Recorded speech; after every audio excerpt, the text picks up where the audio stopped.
Bonjour à tous, aujourd'hui on se trouve pour une nouvelle vidéo. On va parler de la notion de famille libre. Dans la vidéo d'avant, on avait travaillé sur la famille génératrice, sur les familles génératrices, qui nous permettaient de dire si oui ou non tout un espace vectoriel pouvait être décrit comme combinaison linéaire d'un petit nombre de vecteurs, ce qu'on appelle une famille génératrice. Donc par exemple, le plan, on avait vu que, ça c'est R2, le plan. Pour le plan, il nous fallait que deux vecteurs qui sont le vecteur 1, 0 en rouge là, et le vecteur 0, 1 en vert. Avec ces deux vecteurs, on pouvait toucher n'importe quel point du plan. Donc, tout point du plan pouvait être décrit comme combinaison linéaire. Cette fois-ci, on va se demander, donc admettons que je rajoute un troisième vecteur, le vecteur 1, 1. Est-ce que, si j'atteins un point du plan, est-ce que tous les points du plan peuvent s'écrire de façon unique comme combinaison linéaire de ces vecteurs-là? Donc la réponse est oui si il n'y a pas le vecteur violet, mais s'il y a le vecteur violet, la réponse est non. Parce que, donc évidemment, pour atteindre le point violet ici, le point gris ici, il y a deux façons de faire. Donc je peux faire deux verts et deux rouges. Donc je peux l'écrire comme 2 fois 1, 0 plus 2 fois 0, 1. Mais je peux aussi l'écrire avec l'aide du vecteur violet, je peux l'écrire comme 2 fois 1, 1. C'est le même, ce sera égaux, hein, évidemment, c'est logique. Et donc on a deux façons, ce point gris, je peux l'écrire de deux façons différentes. Et donc on perd l'unicité d'écriture en fonction de la famille. Ce qui ne nous arrange pas vraiment.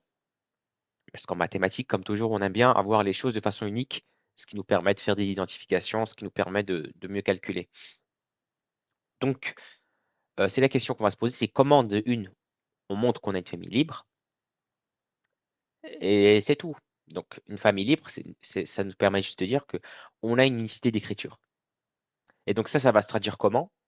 En fait, ça va se traduire par le fait que, donc, je vais prendre une combinaison linéaire. Donc là, je sors du cadre, du plan, hein. Je vais prendre une famille E1, hop, hop, hop, EP. Cette famille va être libre si et seulement si lambda 1 E1 plus nanana plus lambda PEP, si cette combinaison linéaire me donne le vecteur nul, on va dire de K, on va dire de E, si ça implique que tous les lambda sont nuls, donc tous les scalaires de la combinaison linéaire sont nuls, donc on aura alors montré que cette famille est libre. Pourquoi? Pourquoi c'est le cas? Parce que, admettons, on dit qu'une famille est libre si seulement si tous les éléments de toutes les combinaisons linéaires de cette famille-là s'écrivent de façon unique. OK. Donc, on va supposer qu'on a deux fois la même combinaison linéaire. On a lambda i pour i allant de 1 à p, EP, EI, plus, est égal à mu i, EI. On a deux fois les mêmes combinaisons linéaires pour i allant de 1 à p. Donc ça, je vais passer de l'autre côté, un des facteurs, qu'importe lequel. Donc, lambda i, EI, moins, là j'écris mal, désolé, mu i, EI égale à vecteur nul, 0 de e. Maintenant, vu que c'est les mêmes indices et il n'y a pas de problème, je mets ça sous la même somme. Donc ce qui va me donner lambda i, EI, moins mu i, EI. Je vais aller plus vite, hein, c'est ce qui va me donner, on va factoriser par EI. EI, bon, je vais mettre ça, les scalaires à gauche, donc ça me fait lambda i, moins mu i, EI, égale au vecteur nul. pour I allant de A à P. Et donc, vu que la famille est libre, toutes les combinaisons linéaires sont nulles. Et donc ça veut dire que ce scalaire-là, c'est le vecteur nul. Enfin, c'est 0 de K. C'est le 0 qu'on connaît. Donc voilà, c'est pour ça en fait. C'est juste pour ça qu'on peut traduire ça par le fait que la combinaison linéaire soit nulle. Et donc ça, on peut poser ça, je sais pas, là, on appelle ça gamma. Et donc là, on a un tout nouveau scalaire, donc c'est pour ça, gamma i. Donc c'est pour ça qu'on doit vérifier que chaque coefficient de la combinaison linéaire donne bien, est bien nul. Hein. Ça, j'ai oublié de l'écrire. C'est bien nul. Donc voilà, c'est comme ça qu'on va, dans 90% des cas, montrer que la famille est libre. Donc sans plus attendre, on va voir plus en détail le cours. Donc voilà, donc les familles libres, c'est ce qui, comme je l'ai dit précédemment, c'est ce qui va nous garantir l'unicité d'écriture d'un vecteur en fonction de cette famille, évidemment. Donc on dira, définition, donc on se donne E, un cas espace vectoriel, xi, grand I, c'est un ensemble d'indices. Hein. Donc xi, c'est une famille de vecteurs de E. Donc on va dire que la famille est libre, la famille des xi est libre si et seulement si pour... j'ai écrit un pour tout là, c'est n'importe quoi. On suppose qu'on a une combinaison linéaire, le pour tout n'est pas nécessaire. Hein. On suppose qu'on a une combinaison linéaire nulle, lambda xi, lambda i xi qui me donne le vecteur nul. Donc ça veut dire que tous les coefficients de la combinaison linéaire sont nuls, tout simplement. Donc on dira qu'une famille est liée si ce qu'on vient de dire n'est pas vrai. Donc on prend la négation de ce qu'on a. Donc il existe une famille de scalaires lambda 1, lambda n, telle que la famille donne toujours le vecteur nul, hein, c'est une application, donc on fait la négation de l'application. Et il existe un lambda i non nul. En gros, ils ne sont pas tous nuls. Dans la combinaison linéaire, ici, les lambda i ne sont pas tous nuls. Ça veut juste dire ça. Hein. Donc ça, pour l'écrire, l'égalité enchaînée, là, on l'écrit pas, on comprend, mais c'est pas très propre. On va l'écrire pour tout i, nanana, et donc on aurait eu ça comme négation. Hein. Donc ça, c'est là ici, sa négation, c'est bien ça. Donc la négation ici, ils sont tous nuls. Donc il y en a au moins un qui n'est pas nul. Hein. Donc il faut bien faire la négation de la chose. Donc voilà, rien de compliqué jusque-là. C'est juste la définition d'une famille libre et d'une famille liée. Voilà. Donc quand on a une famille liée, ça veut dire que on n'a pas unicité d'écriture. Donc c'est une chose qu'on n'aimerait pas et qu'on ne veut pas. Mais donc en fait, grâce à cette définition, on montre assez facilement qu'on a une famille liée. Parce que si on trouve une combinaison linéaire qui nous donne le vecteur nul et dont les coefficients ne sont pas tous nuls, on a gagné. Ça veut dire la famille est liée, quoi. Donc ça se fait assez facilement parfois pour des petites dimensions où la famille n'a que 2, 3, 4 vecteurs. Donc pensez tout de suite à famille liée. Hein. C'est généralement...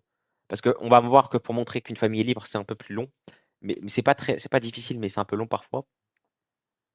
Donc si vous sentez, ça se fait vraiment à l'expérience, si vous sentez vraiment que la famille, elle n'est pas libre, montrez qu'elle est liée, quoi. Vous gagnerez du temps. Et donc, pour montrer qu'une famille est libre, ça se fait dans 80% des cas par un système. Donc, on va supposer qu'on a une combinaison linéaire, évidemment, qui me donne le vecteur nul de mon espace, hein, de R2, donc le polynôme nul de degré 2. Ouais, bon, très bizarre ce que je viens de dire, mais bon, on s'en fiche. Donc, ça me fait, donc par identification, hein, grâce au polynôme nul, hein, on a que lambda 1 égale 0, lambda 2 5 fois. Faut bien prendre les coefficients. Hein. 5 fois lambda 2 égale 0 et 7 fois lambda 3 égale 0. Donc ça veut juste dire, hein, je peux diviser par 5, par 7, ça veut juste dire que lambda 1, lambda 2, lambda 3 sont nuls. Donc la famille est libre. Voilà, très simple. Là, évidemment, c'était simple parce que les coefficients en question, ils s'entremêlaient pas. Ils s'entremêlaient pas, les coefficients étaient faciles. On va voir peut-être quelque chose de plus compliqué, voilà. Donc, on a une famille de R3, de ces trois vecteurs-là. On va supposer qu'on a des scalaires tels que on a une combinaison linéaire nulle, quoi, en gros. Donc ça, je mets tout sous le même. Je calcule tout ça, je mets sous le même, la même forme hein, de R3. Et donc je résous le système en question. Donc ça veut dire que par identification, lambda 1 plus lambda 2 égale 0. Lambda 2 plus 5 lambda 3 égale 0. Lambda 1 plus lambda 2 plus 3 lambda 3 égale 0. Donc imaginons que j'avais des lambda 3, lambda 2 partout. Il fallait faire un pivot de Gauss, c'était peut-être long. Mais donc là, vu que c'est assez simple, parce qu'en fait, lambda 1 plus lambda 2, ça me fait 0. Donc dans la dernière ligne, il me reste 3 lambda 3 égale 0. Donc ça veut dire que lambda 3 égale 0. Si lambda 3 égale 0, lambda 2 égale 0. Et du coup, lambda 1 égale 0. Et donc ça passe bien. Donc ça va.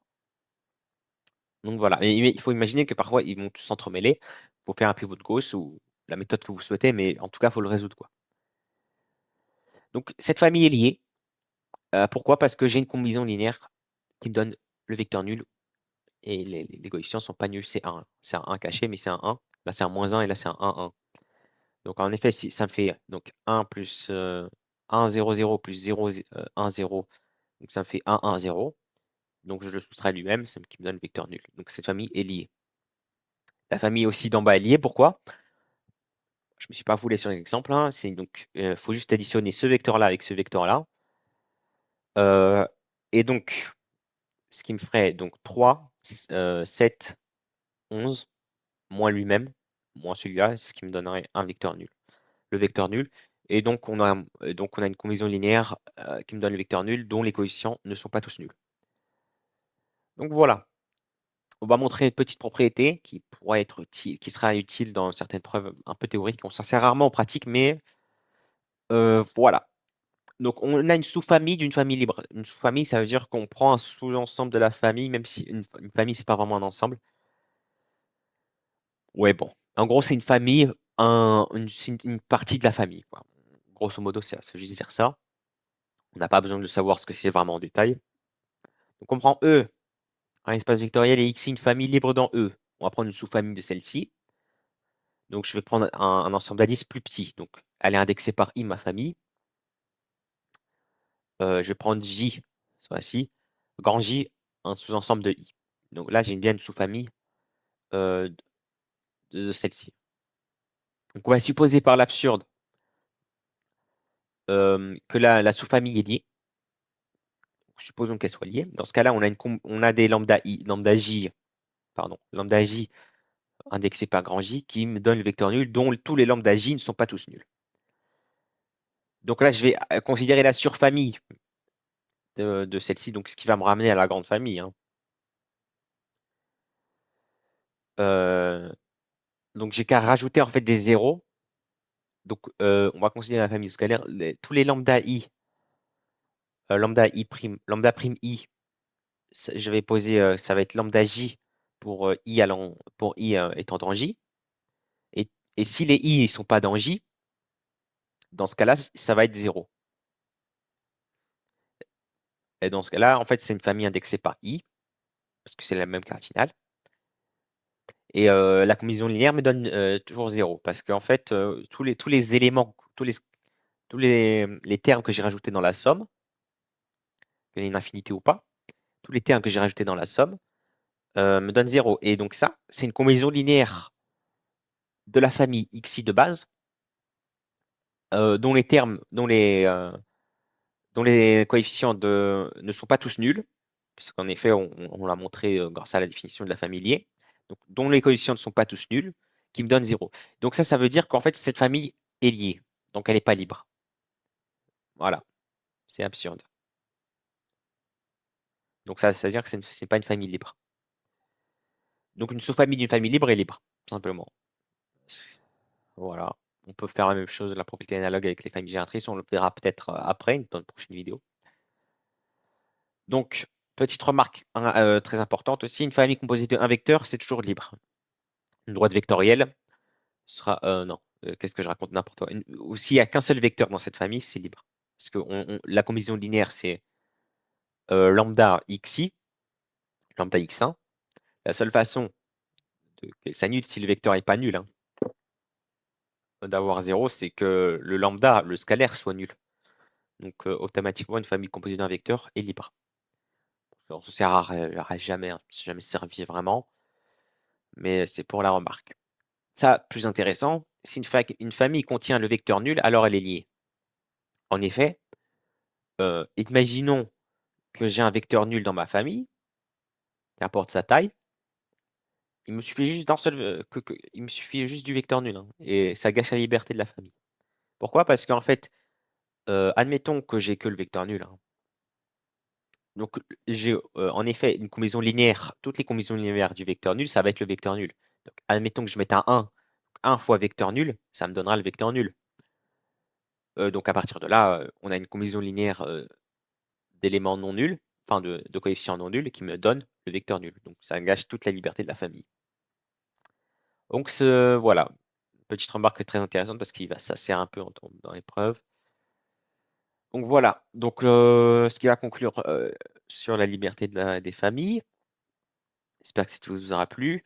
La prochaine fois, on va aborder la notion de base d'un espace vectoriel, ce qui va combiner l'idée des familles génératrices et l'idée des familles libres.